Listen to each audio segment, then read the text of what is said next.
From your favorite source for Chicago White Sox talk, delivering news, interviews, analysis, and more. This is the Sox Machine podcast with your hosts, Jim Margulis and Josh Nelson. Welcome, everyone, to Sox Machine Live. I'm your host, Josh Nelson, alongside Jim Margulis, the managing editor of SoxMachine.com, as we are coming live on Wednesday nights on May 24th, 2023. And if we sound chipper, it's because the White Sox have finally shown some signs of life. They have won 8 of their last 11 games, and that includes winning a series in Cleveland, Jim. So they won the series at home against Cleveland, which is a nice surprise. Now they go to Cleveland, and after they lost the first game, just a very lackluster effort offensively. They only had 5 base runners. They lost 3-0. Thanks to some crooked numbers in the 7th inning in the Tuesday win, and I believe it was the 5th inning in Wednesday's win. Thanks to those big innings, the White Sox were able to steal 2 games away from Cleveland on the road, and suddenly they're at 21-30 and just 5.5 games back of the division lead. It was funny after the first game, after such a disappointing game, and even by shutout standards, it was disappointing. Like usually you think of a shutout like, yeah, it's bad. This was bad. This was a really just a lackluster game, especially when you think they have momentum and then they just kind of fall flat in their faces. But having read the Cleveland blogs and the coverage in The Athletic and other such, like they have similar problems as the White Sox in that like every time they think they have something going, they have some spectacular failures, or like the Mets series, the Francisco Lindor walking them off, like their former hero now turned hated rival. So I had an open mind in terms of like, well, the Monday was terrible, but if the Guardians are as bad and as not fun to follow as everybody says, then there should be an evening here. There should be, whether the White Sox win or not, like nobody should leave this series feeling good about themselves. And I think, the White Sox, they still are 9 games under 500, so that a lot of work remains. But the Guardians are, I think it's fair to say, at least right now with Tristan McKenzie out and Cal Quantrill looking pretty like 4th, 5th starter-ish. I think it's fair to say they're pretty bad. I tweeted this out. Every American League Central blogger, podcaster, man, this team stinks.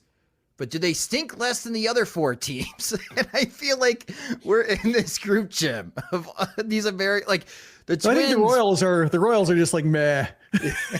Maybe. Yeah, maybe they have resigned to their fate. Yeah, that things are not going so well.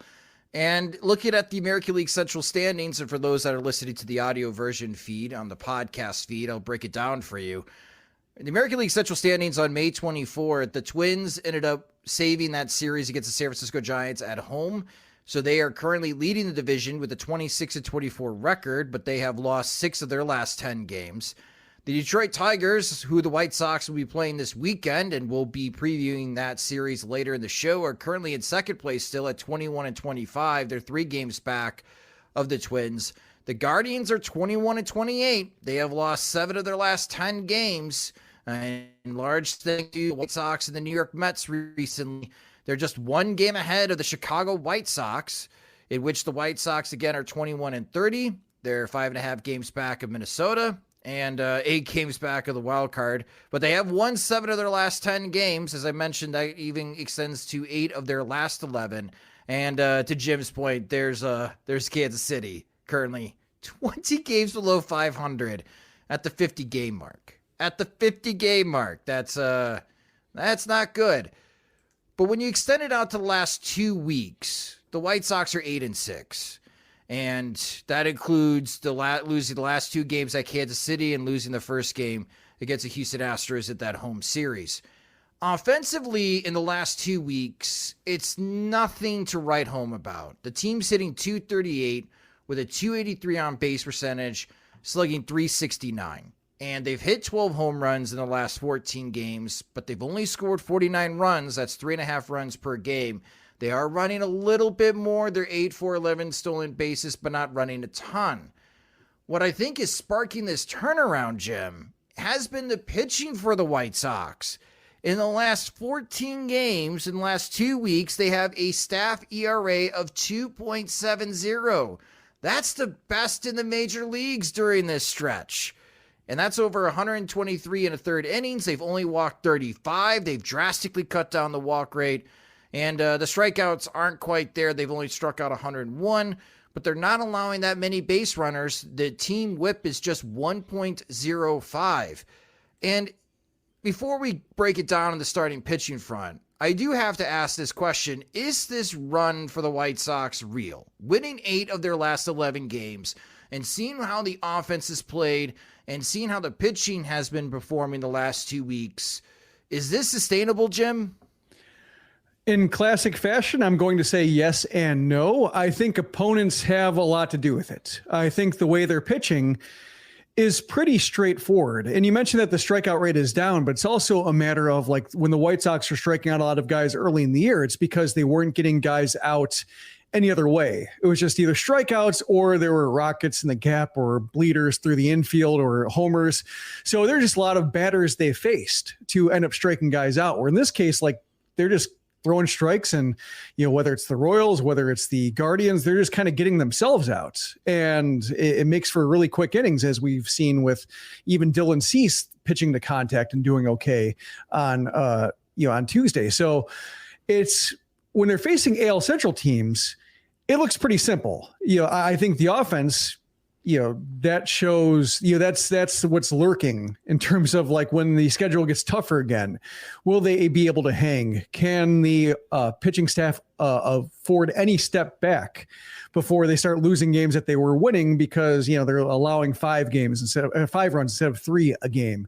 That's what I'm concerned about. But I think in terms of like the pitching half, when they're facing teams in the Central, picking on teams their own size, they can do pretty well. So that's what I like about this run, is that they're not making it hard on themselves, especially against teams in the Central. They're not causing trouble by walking guys or hitting guys. They're forcing the leadoff men usually to get on by hitting their way on. So they're not really causing trouble. And the AL Central teams, I think, lack the talent offensively to make trouble for them. Even with Jose Ramirez back and Josh Naylor back, still felt like that Guardians offense was pretty pitchable as long as Ramirez didn't come up in a tough spot. And even they did a decent job of getting him out. So that's why I think that this is fine right now. And should the White Sox fare well enough against the other divisions, I think they can make up the necessary ground, only 5.5 games back, because their pitching staff is stronger, I think, than any other pitching staff in the division.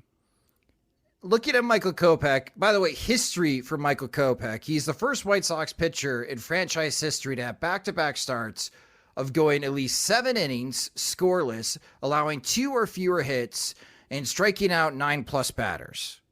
That's never happened before in franchise history. And Michael Kopech has done that in his last 2 starts. Before facing Kansas City and Cleveland, Michael Kopech had a 5.74 ERA on the season. Not good. Contemplating, should he move back to the bullpen?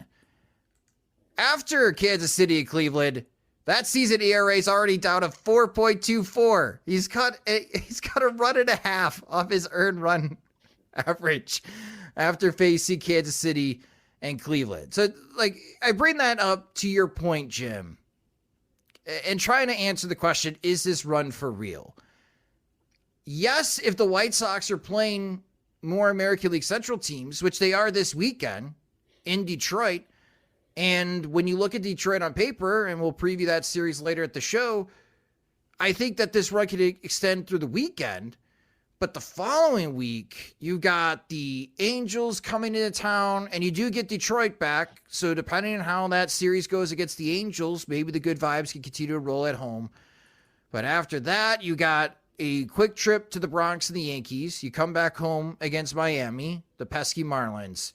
And then you have that West Coast road trip to the Dodgers, to the Seattle Mariners, and you're in mid-June. So you do get some more division games. It's not like a gauntlet for the White Sox in the next couple of weeks. Maybe this run can continue, especially if the pitching can hold up. But as we bring it with Michael Kopech, back-to-back starts against American League Central teams, man, could do world of wonders for your season stats. Especially when he doesn't need to throw anything besides his fastball, really. Like fastball 70% of the time. It's a good fastball. I mean, it's a really good fastball. And the way he's throwing it, you basically top half of the zone all the time, inside, outside, above, throwing it basically, collarbone high fastballs that get those swings. He's got that working. It's just, we still don't know how good his slider is. That's the one thing that keeps me from being super enthusiastic about Kopech, is that, like, I would just like to know, like, is a slider actually any good? Because, like, should his fastball take another dip again? Like, should he have like a little bit of a dead arm period come up to where, like, he's throwing 94 to 96 rather than, 95 to 98, occasionally touching 99? Will it still have the extra zip? If it doesn't have that extra zip, can he get hitters off his fastball somehow? We still don't know the answer to that. And I think as long as we don't know the answer to that, that's what keeps me from thinking, like, is he a, number 3, possibly number 2 starter, or is he like number 4, number 5? Yeah, and I brought up, while you were going through your talking points, the StatCast numbers and the latest start for Michael Kopech. And the fastball is doing quite well. I mean, 12 whiffs on 34 swings. That's a lot better than what Dylan Cease did in the previous start. And that does concern me a little bit, Jim, with the way that Cease has not been generating a lot of whiffs against Cleveland. I'm going to give Cleveland a lot of credit there. They seem to be well prepared as a team against Dylan Cease. They just don't have the offensive talent to take advantage of being that prepared. Like, they're not whiffing a lot against Dylan Cease, but they're not doing a lot of damage when they put the ball in play. Against Michael Kopech, they were having a terrible time trying to put the ball in play. And when they did, they didn't hit it exceptionally hard off of Michael Kopech. He only allowed 2 starts, and I think a bug hit him in the eye during the middle of his start. And the fastball has been dominating, but this is something that you pointed out a couple weeks ago when we were doing one of these episodes with Kopech struggling so much. You got one great pitch, maybe stick with it. And sometimes when I watch Kopech during these last 2 starts, I get the thought of, he's pitching more like a reliever than a starter. Mm-hmm. He's just getting the ball and he's just attacking hitters. And we're seeing velocity readings that we haven't seen since he was a reliever. And the strategy, maybe in theory, would only have Kopech lasting 4 or 5 innings with max effort. Well, he's going deep into games because he's not wasting a lot of pitches attacking hitters.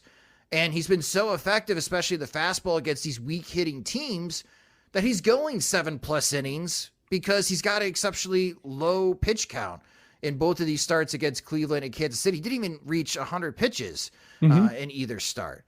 So I think you're right. A couple of weeks ago, just stick with the fastball, and his next start against the Angels, I'm wondering if he's just going to continue to stick with the fastball, even though you do have 2 of the best hitters in Major League Baseball will be going up against Kopech, and Shohei Ohtani and Mike Trout. I think that will be a good test for Kopech, but it's working. I wouldn't break it right now. Yeah, I mean, he definitely found something with his release point over the last couple starts. Like, he had the extra 2 days of rest. That might have helped a little bit. But we've seen him throw the changeup more, and I think he's mentioned that he uses the changeup as something to calibrate his release point. Even if it's not like a tremendous pitch, it's something that he can go to kind of, he mentioned getting the ball out front and just feeling like that helps his slot get aligned with his other pitches.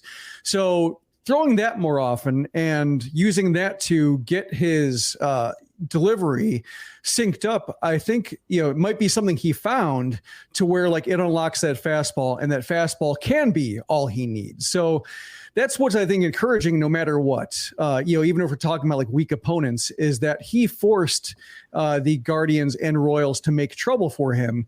Whereas before, he was getting behind accounts, walking guys, like allowing 1 hit over 6 innings, but walking 5 and hitting 2. Like, he was all over the place. He's no longer spraying the fastball. So I think now, as long as he can maintain that delivery, we're talking about a guy who can at least force teams to fight back, to punch back. And so far, the Royals couldn't do it. The Guardians couldn't do it. And, should one of these other teams, have the, offensive depth or the talent to, either put his fastball into play or put into play hard, because they're not even, with the contact that they're making isn't hard. Like, he allowed one hard hit ball, I think, during his Royal start, and then 2 hard hit balls this last time out, like barely, touching 95 against him, exit velocity wise.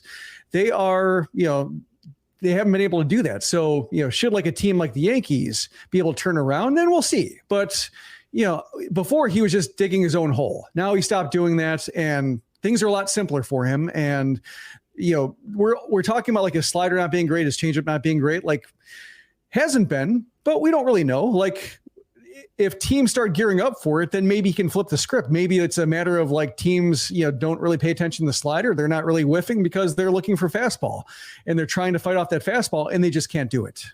Yeah, Ahmed Rosario in his at-bats early in the game against Kopech was a great example of that, Jim, with Kopech just peppering him with high fastballs and then just spinning the slider right down the middle of the zone.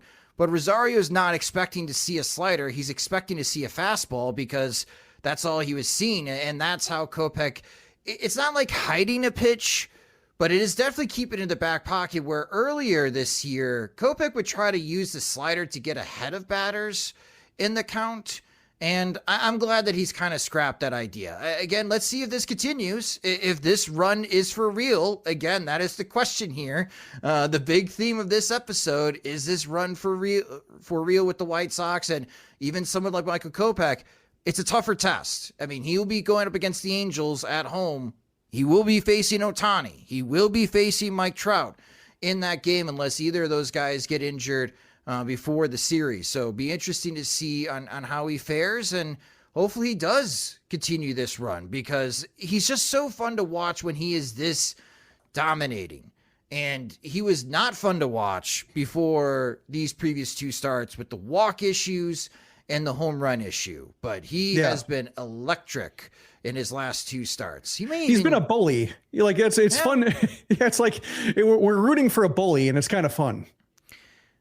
Now, with the series win offensively, is it fair to say, as Romy Gonzalez goes, so does the White Sox offense, Jim? Kinda, in the sense that like they could use contributions from anybody, and when the lineup doesn't dry up after like the 6th spot, they tend to look okay, or they tend to, I think, have a little bit more life than they do when it's just like, hope Jake Berger does something, because after him, there's nothing. So, yeah, it was a nice couple games for Romy, and in between, like, he played some, even when he had a hitless game against Hunter Gaddis, like everybody had a hitless game against Hunter Gaddis, basically, still like contributed defensively, made a nice sliding play to his right at second base, towards second base, made that nice little recovery on that hot shot at Andrew Vaughn that he couldn't locate. Like, he was ranging right, ranging left. The guy's working hard.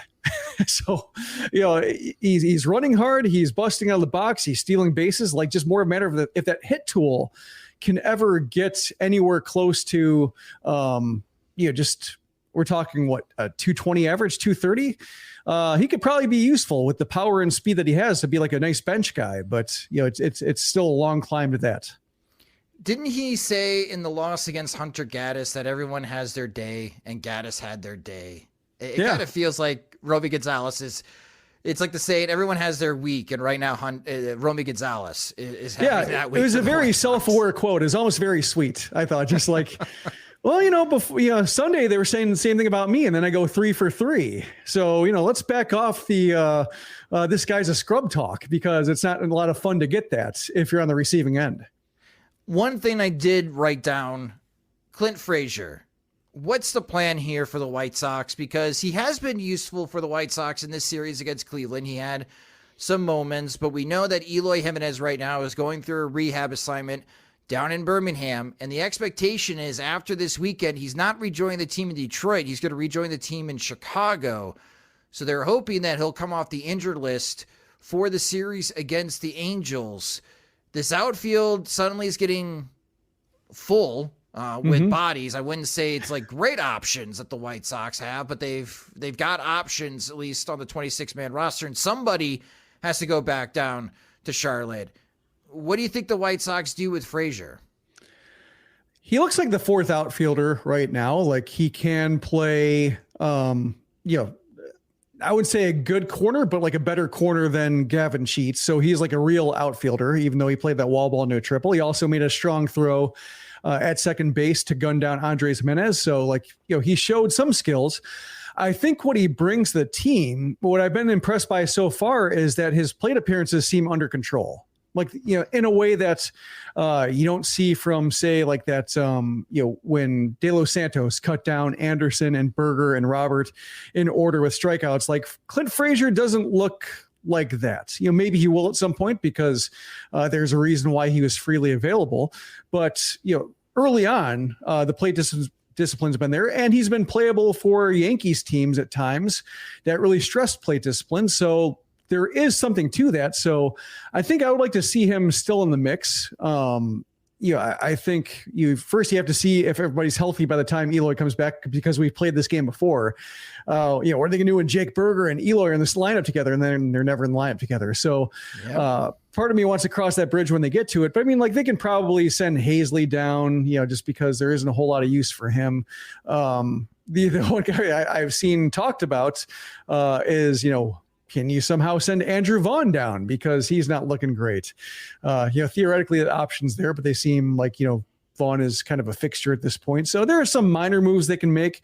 It's hard to see like where the playing time will come in unless like Jake Berger goes into a huge slump, which, theoretically is always possible given the strikeout to walk disparity. I think he's going to be a hot and cold guy kind of, just based on how aggressive he is at the plate. How many swings that he had in a row, that's the kind of stuff that where like, we've seen that with Luis Robert. Like it's all fun until all of a sudden you lose, the concept of the strike zone. And then it's, 2 rough weeks of wondering if this guy should be sent down. So, it's going to be tough for Pedro Grifol. I think it's going to be more fun. Grifol's had some tough assignments where he's trying to find anybody who can resemble a major leaguer. This will be more fun than that, but you'll also, there might be a little bit of, did I make the wrong move? Did I sit the wrong guy? Like if he happens to be sitting Frazier and then Eloy slumps, or, sitting Gavin Sheets and he never gets back into the nice little run that he was on before he tweaked his wrist. So there will be a little bit of like, is the grass greener, except instead of looking at a fence, he's looking at a bench. Jake Berger's home and away splits. Should we be concerned? I don't know. I mean, usually the splits this early in the season, it's already a small sample size, and cutting that further in half, like I'm inclined to say no, but it is like a platinum sombrero is taking it to a new level. I think he struck out at least 7 times in this series. Yeah. I think almost half, or if not half, of his plate appearances on the road have resulted in a strikeout. It's a way different hitter. He is a monster at home, and he is not a major leaguer on the road. It's just really weird. It's really weird. Like it's more extreme than Gavin Sheets, because we talked about that with Sheets last year. Sheets can't hit for power on the road. All of his home runs come at home, and that's changed a little bit this season. He's more even home and away. Sheets was a product of the ballpark. Sheets was just like, it's a case where his decent contact doesn't leave the yard going to right field in other ballparks, but it does a guaranteed right field.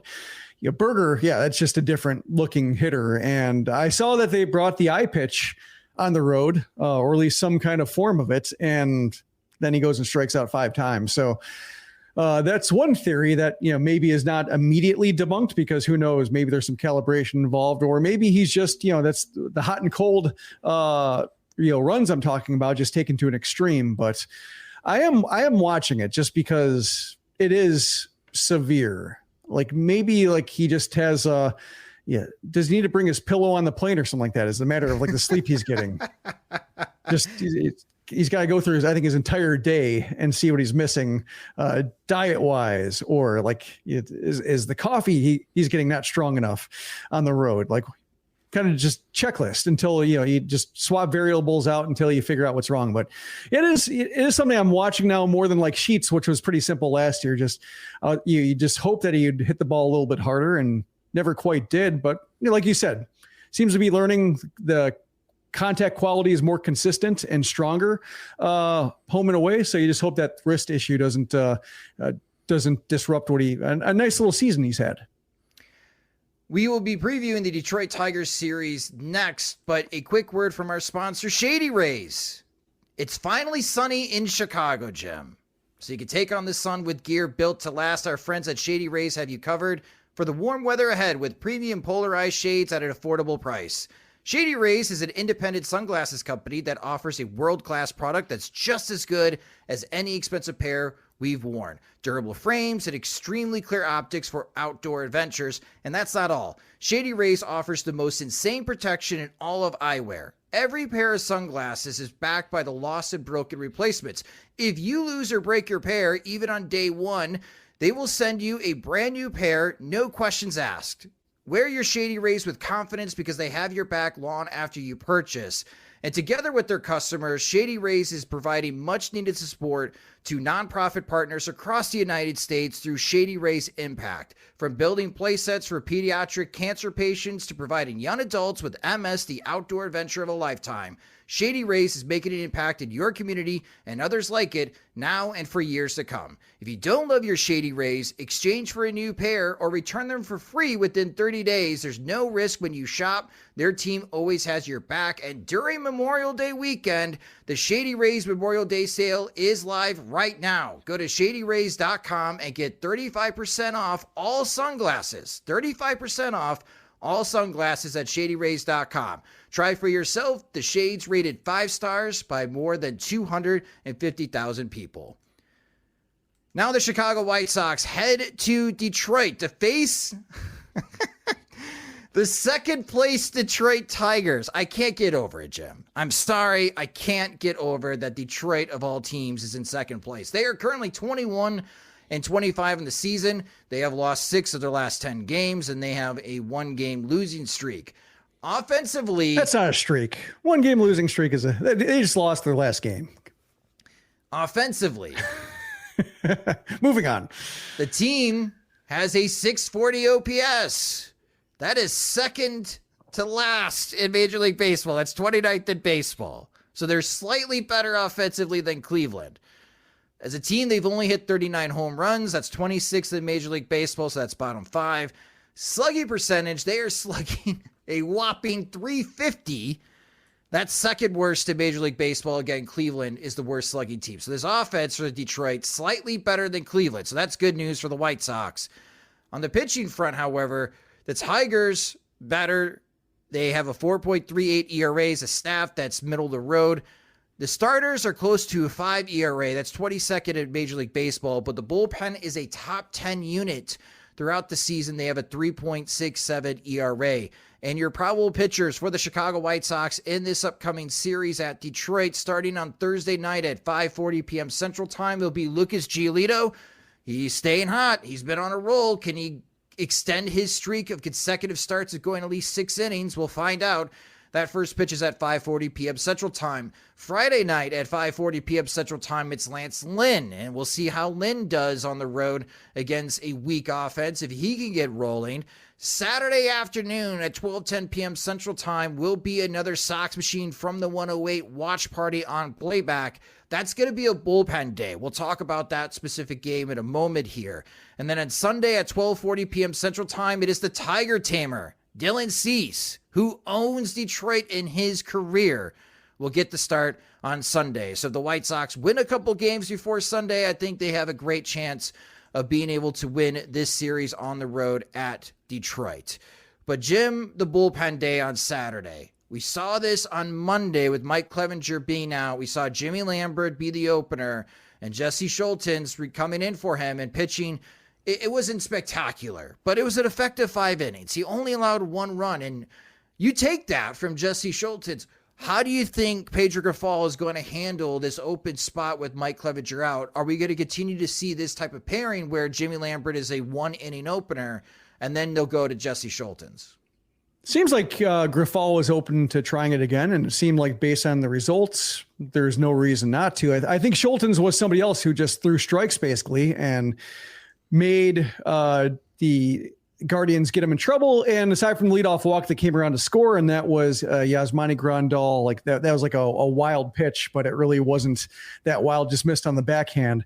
That's how the run scored. Like he pitched well, like it's the same template. So I think the Tigers are similar in that you just throw them strikes and then see what happens. Like they're not really, hitting the ball for power, as you mentioned. They're not a great on base team.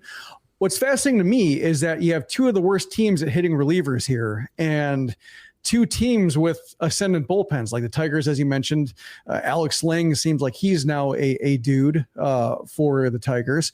The White Sox, as we've seen, pitching much better top to bottom, like Joe Kelly is their dude. So like they have like established hierarchies, it seems, in their bullpen to where if they can get 6 innings from their starters, they have things lined up. So, I think the White Sox have to do some damage against the Detroit's rotation, which they do have the advantage over. That's kind of how I look at it, but these could be some low scoring games again. You could see that was 3.5 runs per game. The stat, like you could see that continue, because like if the White Sox can't get to Detroit's rotation, that's what you're looking at, is just another, grind to the finish and seeing if you can squeeze out a run against a bullpen that's been very good and an offense that hasn't been very good against bullpens. So this becomes a first 5 innings type of game then. Like the first 5 innings are critical, probably for either team, the White Sox and the Tigers.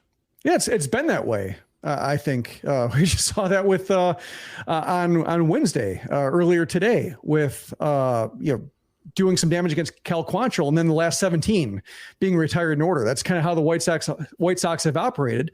And the Tigers, looking at their bullpen, like besides Alex Lang, like, Jason Foley is looking good. Will Vest is looking good, like walking some guys, but also not allowing hits. And the White Sox, the same thing we just said about the, Tigers lineup, I think applies to the White Sox when they're facing relievers. Throw them strikes and, they're probably not going to walk. So their definition of a strike is more liberal than most teams' definitions of strike, to where like they might get themselves out.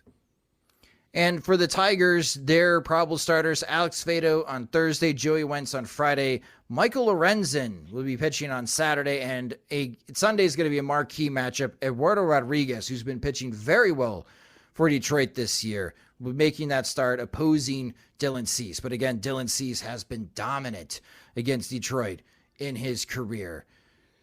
Offensively, we talked about Tim Anderson, and you wrote about Tim Anderson that the options are very limited behind him, especially when there's no other shortstops. And I asked about a lineup shuffle before the Cleveland series. We did not get that.